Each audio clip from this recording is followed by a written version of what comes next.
내가 들어온 운에 입각해서 그거를 바탕으로 나아갈 때 하늘이 도와준다 라고 볼 수 있어요.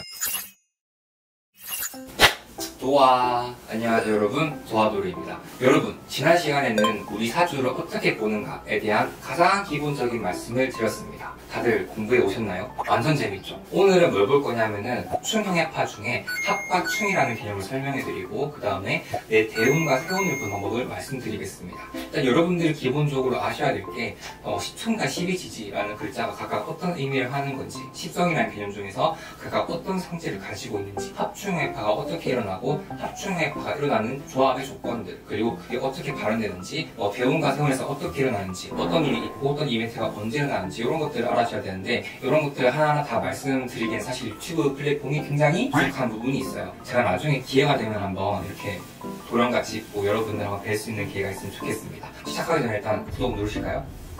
오늘은 일단 합충형해파 중에 합충이라는 개념, 내 사주에 보는 대운과 세운들 한번 보겠습니다. 여러분들이 여기 이렇게 사주가 이렇게 있죠? 구독자 친구 사주 가지고 왔어요. 근데 여러분, 일단 합과 충 같은 개념 같은 경우에는 합과 충이 각각 일어나는 조건들이 있어요. 합도 종류가 여러 가지가 있습니다. 반합이 있고, 육합이 있고, 암합이 있고, 삼합이라는 게 있어요. 근데 암합은 이제 합을 아는 거라서 세 가지를 외우셔야 됩니다.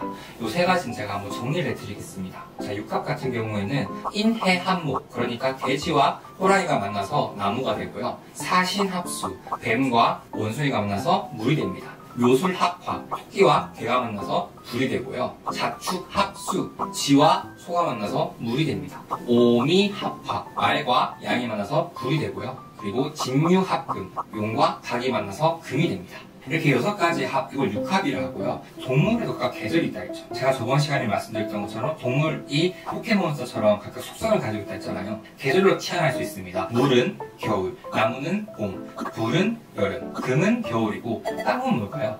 땅은 한절기 느낌이에요. 중간에 끼어 있습니다. 토라는 기운을 가지고 있는 진술충미는 기본적 베이스는 토이긴 한데, 진토 같은 경우에는 좀 목 기운을 가지고 있고, 축토 같은 경우에는 물기운을 좀 가지고 있고요. 미토 같은 경우에는 불기운을 좀 가지고 있고, 칠토 같은 경우에는 금기운을 좀 가지고 있습니다. 이런 식으로 좀 나뉩니다. 반합이라는 개념은 그래서 이런 계절끼리 같이 모인 친구들이에요. 자, 보면은 여러분, 제가 도화살을 말씀드릴 때 자오묘유를 기억하라 했죠. 이 자오묘유 녀석들이 계절에 가장 강한 기운입니다. 계절의 보스예요. 그래서 자오묘유 중에 묘는 목이죠. 그래서 묘목은 봄의 기운입니다. 그래서 인묘진, 세 개가 모여서 목국을 이루고요. 사오미, 요 아이들이 모여서 화국을 이룹니다. 그 다음에 신묘술, 요 세 가지 아이가 모여서 금국을 이루고, 해사축, 요 세 가지 아이들이 모여서 수국을 이룹니다. 이런 식으로 비슷한 아이들끼리 모여서 만들어지는 큰 기운을 방합이라고 합니다. 그러면 삼합은 뭘까요? 인, 오, 술, 이 세 글자가 만나면 화가 되고요. 그 다음에 신자진,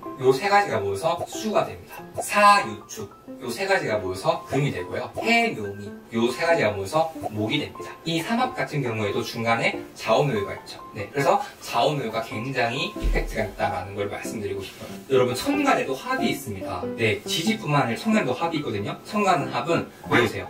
갑목과 기토가 만나면 토가 되고요. 그 다음에 병화와 신금이 만나면 수가 되고요. 토와 개수가 만나면 불이 됩니다. 경금과 일목이 만나면 금이 됩니다.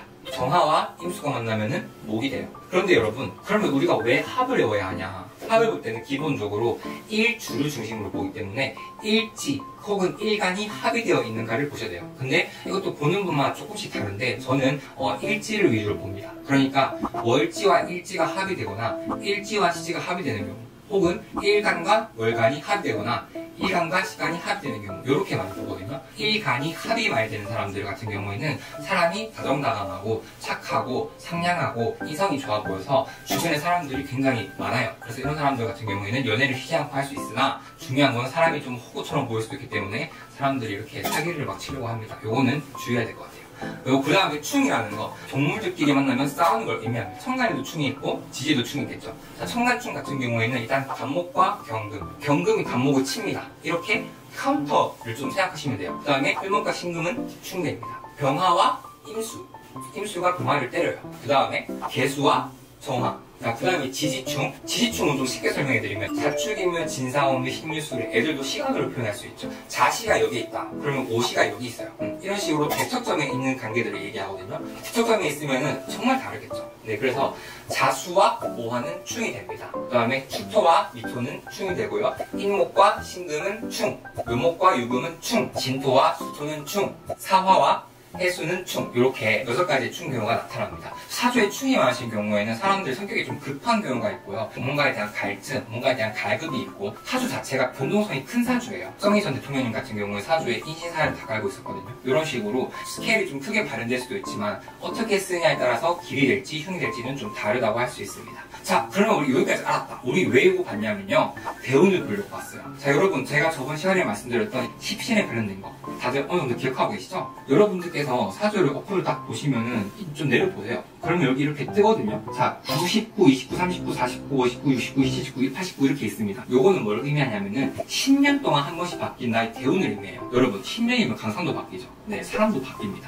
보통 이 대운이라는 거는 요새 테슬라가 타니까 테슬라 차에 한번 비교해 볼게요. 테슬라 차가 제품이 사주야. 그러면 이 대운은 차가 어떤 길을 가느냐예요. 자, 고속도로 하이웨이를 가거나 아니면은 기포장도로 그 차인데, 여러분, 차가 아무리 좋아도 도로가 좋아야 돼요. 그래서 성공하는 사람들은 사주가 완벽하지 않아도 대운이 나의 필요한 시기에 적재적소에서 확 들어가요. 여러분이 어떤 편이 들어오면 좋은지 좀 궁금하시죠? 네, 그건 나중에 제가 또 말씀드릴게요. 목화토금수를 기준으로 이 친구 같은 경우에는 보세요. 자, 목이 비견 겁재였죠. 그 다음에 화가 식상, 토가 재성, 금이 관성, 수가 인성이겠죠. 보시면 9살 때부터 18세까지 이 친구는 비견평관에 들어왔네요. 비견평관에 들어와 있으면은 일단 초보자 같은 경우에는 비견평관에 들어왔으니까 일단 내가 강해지고, 편관이라고 들어왔으니 평관을 잘 쓰려면은 내가 어느 정도 강하게 있어야 돼요. 근데 이 사주를 보면은 내가 강하죠. 9살 때부터 18세까지 뭔가 관에 조금 발달해 있다? 주도적으로 뭔가 나서가지고 학생회장이나 자소서에 입학사정관 제도에 뭔가 비빌 수 있는 리더 같은 느낌을 바라볼 수 있겠죠. 그런 식으로 해석하시면 돼요. 그래서 보시면 이렇게 쭉 해석하는데 되게 여러 가지를 봐야 되는데, 일단 기본적으로 제가 말씀드렸던 십신에 의거해서 여러분들이 나 돈 언제 벌지? 했을 때 재성이 언제 들지 보시면 돼요. 이 친구 같은 경우에는 이 친구 좀 늦게 돈을 많이 벌 수 있겠다. 보이는 대로만 보는 것도 의미가 있습니다. 물론 자세하게 보려면은 여기 글자를 다 봐야 되고, 어떤 게 합이 되고 충이 되고 어떻게 가야 되고 뭘 해야 되는지 다 알 수 있겠죠. 그렇지만 지금은 이렇게 프레임만 보는 거니까 나머지는 저랑 같이 알아가시면 될 것 같아요. 구독, 좋아요. 자, 여러분, 2020년 뭐죠? 2020년은 경자년이죠. 자, 경금과 자수가 일간에 따라서 내가 목으로 태어났느냐, 화로 태어났느냐, 토로 태어났느냐, 금으로 태어났느냐, 수로 태어났느냐, 요거의 차이에 대해서 경자년이 작용하는 방향이 다르겠죠.